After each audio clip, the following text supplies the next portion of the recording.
Carlos, muchísimas gracias por haber venido al Rincón de ESPE.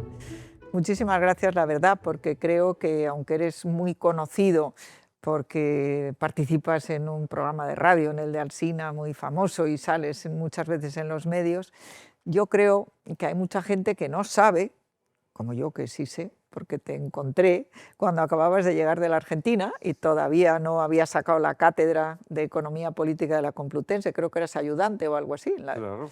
Y bueno, luego también nos vimos mucho, nuestros hijos iban al colegio juntos, y yo creo que tú tienes muchas cosas que decir, porque ese nuevo libro que has sacado, que se llama Greguerías, yo lo recomiendo a todo el mundo, porque es verdaderamente, pues es una pura greguería.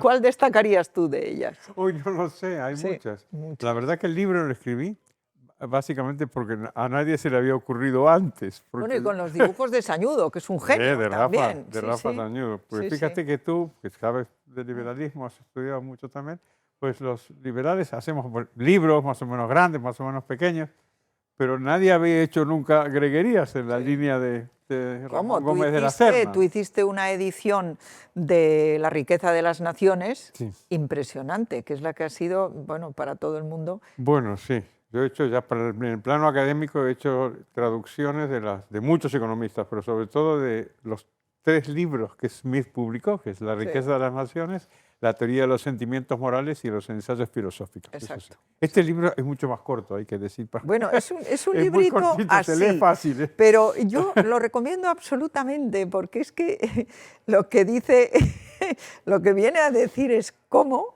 bueno, es algo que ha dicho María Vargas Llosa, y yo he retuiteado, que lo dijo en su momento Mario, que es que el socialismo es el mayor engaño intelectual de este siglo, no, que del siglo pasado.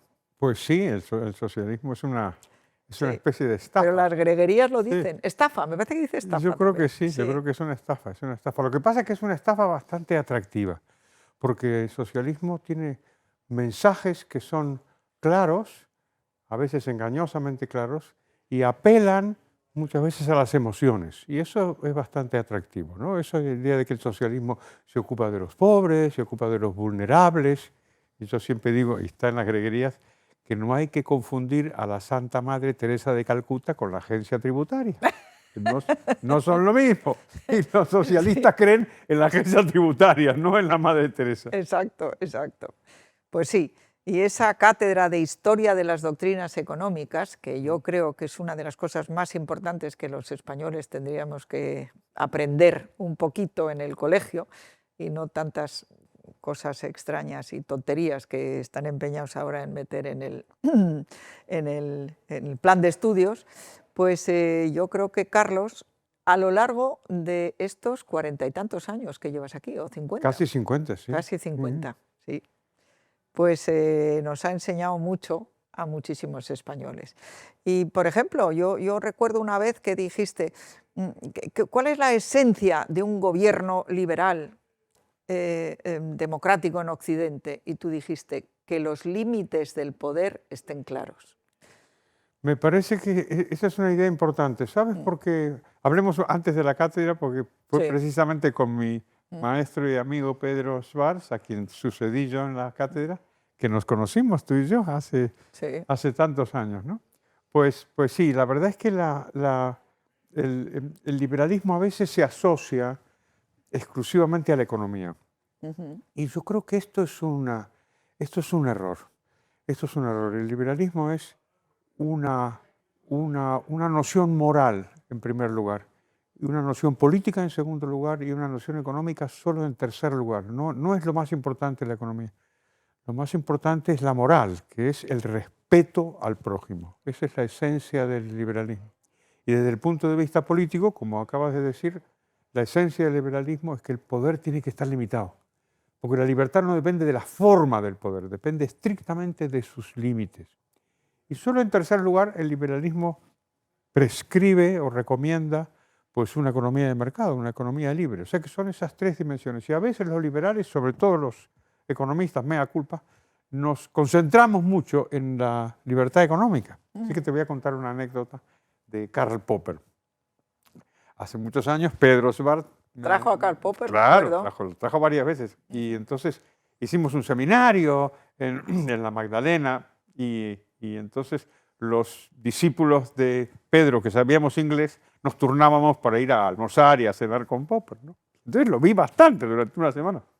Y entonces le preguntamos a Popper, Sir Karl, dice, ¿a usted qué le parece que la economía de mercado, dice, sea una cosa tan buena, que el liberalismo sea tan bueno para la economía?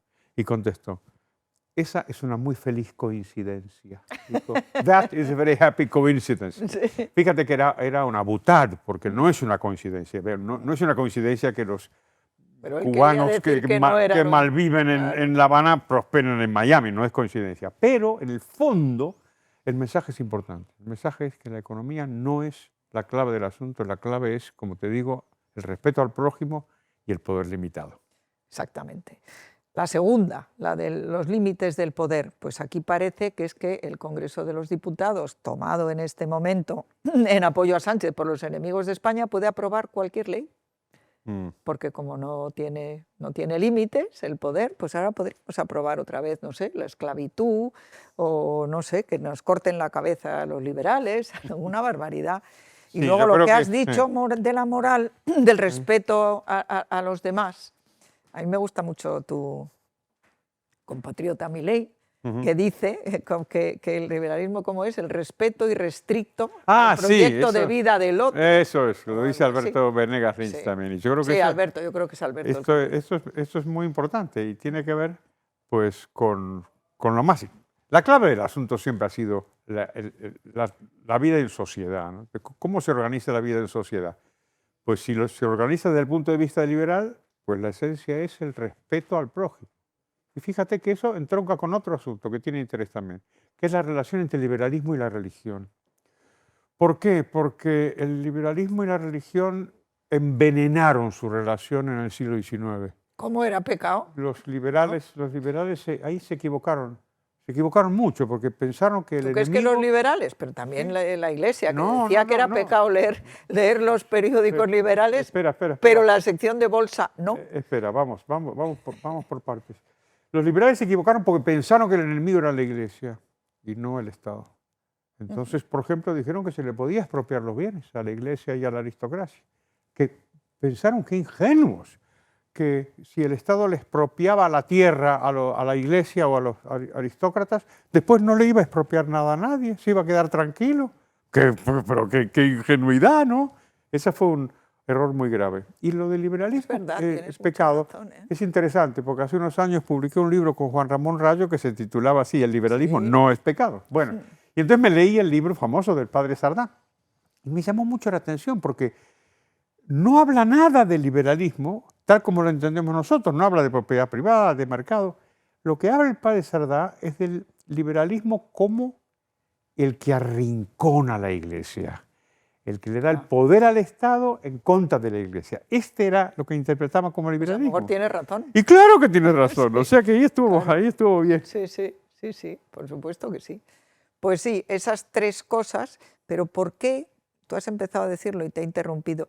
¿Por qué el socialismo tiene tan fácil entrada en las cabezas de los que no son economistas y el liberalismo tan difícil? Pues quizá porque el socialismo parece que te cuida. Digamos, lo pongo de otra manera. El liberalismo esencialmente, como es el respeto al prójimo, básicamente es que al prójimo hay que dejarlo en paz. Y cuando tú quieres dejar en paz al prójimo, pues no tienes muchas maneras de dejarlo en paz. Simplemente lo dejas en paz para que cumpla sus planes de vida, ¿no? Como dice Milei y Alberto Venegas. En cambio, el socialismo, que trata de no dejar en paz al prójimo, caray, las posibilidades que yo tengo de no dejarte en paz a ti son infinitas, porque un abanico, la justicia social, la igualdad, el feminismo, el cambio climático, estoy permanentemente creando excusas para no dejarte en paz. Y esto puede ser muy atractivo. Mira, hablabas de Pedro Sánchez, te pongo un ejemplo, porque Pedro Sánchez, que es un grandísimo enemigo de la libertad, tampoco es tonto, ¿no? Y entonces siempre está buscando ámbitos de la sociedad civil en donde poder meterle el diente, ¿no? Entonces un día le preguntaron, Señor presidente, ¿usted qué le parece? ¿Qué hay que hacer con la inteligencia artificial? Entonces se le iluminó la cara y dijo, controlarla. Pues así, eso es el socialismo. En cuanto ven algo, lo quieren controlar, manejar, limitar, prohibir, etc. Es verdad, es verdad. Y bueno, has mencionado la justicia social, que a mí me ha impresionado mucho porque es verdad que la Iglesia Católica siempre ha defendido la justicia social, pero a mí me han convencido Venegas Lynch y Laje y Milei de que la justicia social en el fondo no es justa. ¿Qué opinas tú? Esto tiene una vieja tradición, porque está ya en las obras de Hayek, ¿no? Los fundamentos de la libertad y algunos otros, ¿no? Y en principio me parece lógico que a los liberales nos chirríe la justicia social, pero fíjate que también le podemos dar la vuelta.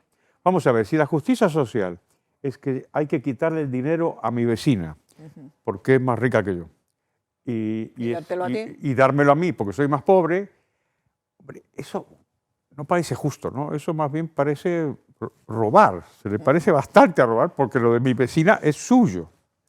Y sin embargo, hay una interpretación de la justicia social que yo creo que encaja con lo que podemos pensar los liberales, que es la idea de que lo justo es que cada cual pueda tener su destino, su camino, y que lo que hay que hacer con la justicia es, ¿cómo decirlo?, hay que quitar obstáculos a la gente. Entonces, lo que sería justo no es que le quiten a mi vecina para darme a mí, sino que a mí me quiten los obstáculos que yo puedo encontrar para prosperar y para ser tan rico como mi vecina. Y esa idea, me parece que ahí podemos encontrar una justicia social que sea justa y al mismo tiempo que respete la libertad. Mira, yo quería preguntarte también, porque ahora en España se dice que el principal problema nuestro es la vivienda. Bueno, yo opino que el principal problema es que tenemos que echar a Pedro Sánchez. Pero mientras eso llega, mi punto de vista sobre la vivienda es que nadie dice, y es la verdad, que en España la parte peninsular de 500.000 kilómetros cuadrados está edificado solamente el 10% del suelo, el 90% está libre. Y es tan difícil pasar de un suelo rústico sin protección, yo no hablo de los protegidos, a un suelo urbano, que la cosa está muy, muy complicada. Se tardan casi 20 o 30 años en hacerlo. Entonces, tú como economista, siendo este un problema económico, ¿qué sugerirías para arreglar o al menos apaciguar el tema de la vivienda, tanto en propiedad como en alquiler? Varias cosas. Antes de que me olvide, lo que hay que hacer no es echar a Pedro Sánchez, hay que echar a Pedro Sánchez y traer a otro que sea distinto, claro, porque si va a traer a otro que es igual. No, traer a otro que de verdad vaya a hacer lo que hay que hacer. Bueno. Yo estoy contenta porque Feijóo, yo soy del PP, y Feijóo ha dicho ahora, bueno, pues que se puede uno unir con Vox para llegar al gobierno. Y ha dicho también que está haciendo la lista de las leyes que hay que derogar y no nos vaya a pasar como nos pasó la última vez que los españoles nos dieron 186 escaños, que íbamos a bajar los impuestos y los subimos, y vamos a derogar la ley de memoria histórica, no lo hicimos, y vamos a cambiar el Consejo General del Poder Judicial y no lo hicimos. O sea, hay que llevar a cabo esas cosas. Y como dicen los economistas, en los 6 primeros meses, que luego es más difícil. Bien, pues resuelto esto, vamos a lo de la vivienda. Hay varias cosas que decir ahí. Primero, no es un tema español. ¿No? No es un tema nuestro. La vivienda ha sido intervenida pues en casi todo el mundo. ¿Por qué? Y porque es muy atractivo. Había una anécdota de Faraday, el famoso inglés, que Gladstone le preguntó, dígame, señor Faraday, ¿qué vamos a hacer? ¿Para qué sirve esto de la electricidad? Y dijo Faraday, dentro de poco usted le va a poder poner un impuesto. Bueno, la vivienda es muy, muy golosa para tiene conseguir. Muchísimos impuestos. Por eso. Claro. Entonces, en muchos países sucede esto. Y cuando algo como la vivienda, que no tiene por qué ser tan extraordinariamente cara, es extraordinariamente cara, hay que sospechar de que hay una mano de la intervención del gobierno. Y puede adquirir pues muchas formas. Una, por ejemplo, es algo tan sencillo como la seguridad jurídica es que si yo no tengo una seguridad jurídica de que mi piso en alquiler, por ejemplo, no va a ser ocupado, y si es ocupado, pues se va a quedar él ocupa años. O si lo has alquilado y resulta que el inquilino puede declararse vulnerable. Por ejemplo. Y llevamos 6 años con esa legislación que era de la Estas cosas pandemia. son importantes. Y una cosa obvia es lo que tú has dicho, claro. Esto de que en España no hay suelo, claro. Es de broma. Cualquiera que haya Claro. cogido un avión y recorrido, aunque más, no sé, de Barcelona a Madrid o a Sevilla o a Málaga, está vacía España. Claro, y encima quieren obligarnos a vivir todos en cajas de cerillas. Oigan, no, que hay mucho suelo, ¿Qué? hay mucha gente que quiere vivir en el campo. Eso es. El único consuelo que tenemos es que a mí me parece que hay mayor conciencia de ese problema ahora que antes. ¿Tú crees? Creo. Si hubiera conciencia, Creo. estaríamos como Milei, desregulando. Pues a lo mejor... Porque hay una cantidad de regulaciones sobre la vivienda que están llenas de buenas intenciones, Carlos, para que gastemos menos electricidad, para que y las regulaciones, en vez de juzgarlas por las intenciones, las tendríamos que juzgar por los resultados. Si el resultado es que ha subido el precio de la construcción de vivienda, pues habría que cambiarlas. Exactamente. No sé, yo espero... Hoy en España no se puede construir vivienda barata. Ujú. Y, por ejemplo, las prefabricadas, ¿por qué tienen que ser tan caras? Yo no me he mirado la regulación, pero seguro que tienen 1000 regulaciones. No te quepa duda. O sea que ahí tenemos un camino. Mi beta optimista me dice que hay más conciencia ahora de este problema del que estamos hablando ahora que antes. Espero no equivocarme. Seguro que no te equivocas. No te has equivocado nunca. Hombre, tampoco apoyaste mucho a Milei como yo, pero hoy Es le cierto, apoyas. fíjate, podemos hablar un poquito, si quieres, de Milei. A mí a mí me encanta que este Milei yo hubiera votado de haber estado en Argentina. Sin embargo, a veces noto que entre los liberales hay como una especie de gran pasión por Milei, una pasión que puede nublar la esencia del liberalismo, por volver al inicio de la conversación. La clave del liberalismo es que el poder tiene que estar limitado, todo el poder, de todos los políticos, incluidos los que nos gustan. De la misma manera que el poder, de la misma manera que el poder corrompe, como decía, tiende a corromper, como decía Lord Acton, decía el poder, no el poder de los malos, de los que no, también de los nuestros. Así que mi actitud con Milei ha sido de simpatía, pero también de cautela. La mía no.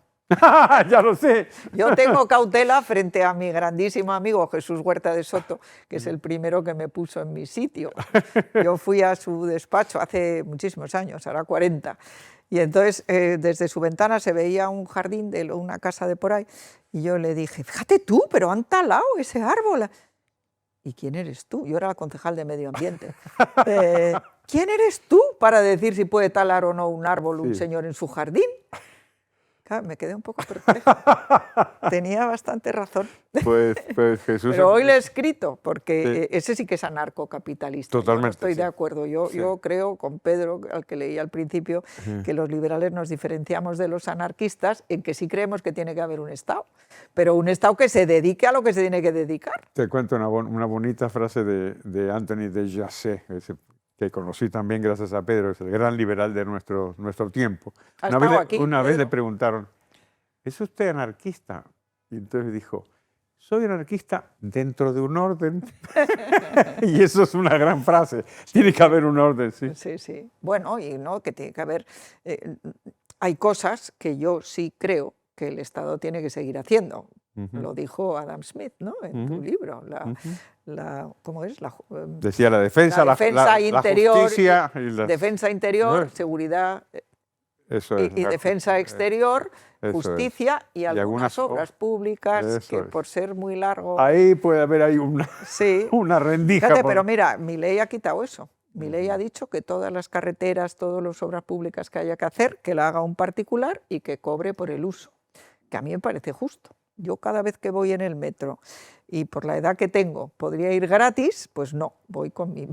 porque me parece injusto. Si yo puedo pagar el metro, ¿por qué razón tenemos que ir gratis? Lo de Milei y las obras públicas es interesante, porque una de las formas que ha conseguido Milei rebajar el gasto público es prácticamente reducir la inversión en infraestructuras a cero. Entonces se están deteriorando, así que sí que hay algo que hay que hacer ahí. Lo mismo que lo mismo que el tipo de cambio. Estoy segura que irán montones de empresas españolas que son especialistas. Esperemos que sí, que vayan a vaca muerta y que aprovechen los recursos. Espero que sí. Seguro que sí. Y bueno, yo es que creo, ¿qué crees tú que tendría que ser lo primero que tendría que hacer el gobierno que suceda a Pedro Sánchez? Bueno, desde luego comprometerse a que la última vez que hicieron los no socialistas, tomaron el gobierno, como recordabas tú con Rajoy, pues fue subir los impuestos. Entonces, quizá un compromiso explícito, que no se suben los impuestos. Te doy una consigna, mira. En España los impuestos o bajan o desaparecen. ¿Qué te parece como una consigna electoral? ¿Te comprometes a que todos los impuestos en España, si no bajan, desaparecen? ¿Qué tal? ¿Se atreverá Feijóo? Venga, vamos llámale por teléfono. No lo entiendo ni yo. Y yo hice desaparecer el impuesto de patrimonio, de sucesiones y donaciones. Pero por eso te digo. Entonces, eso se puede hacer, ¿no? Es un compromiso. Sí, sí. Ahora mismo no se puede hacer. Ahora quiere prohibir Pedro Sánchez que se haga. No, claro, porque pero hemos dicho que es un enemigo de la libertad. Habrá otros que no son enemigos de la libertad, ¿no? Dios quiera. Dios quiera, porque ya sabes que la regulación siempre tiene buenas intenciones y es bien vista por la gente. Eso es viejo dilema entre socialistas y liberales. Digamos, los socialistas siempre se fijan en sus mejores objetivos y atacan a sus adversarios por sus peores resultados. Entonces, claro, siempre ganan. Claro, porque ellos, la igualdad para ellos es lo más importante y luchan contra la desigualdad. Bueno, ojo con eso.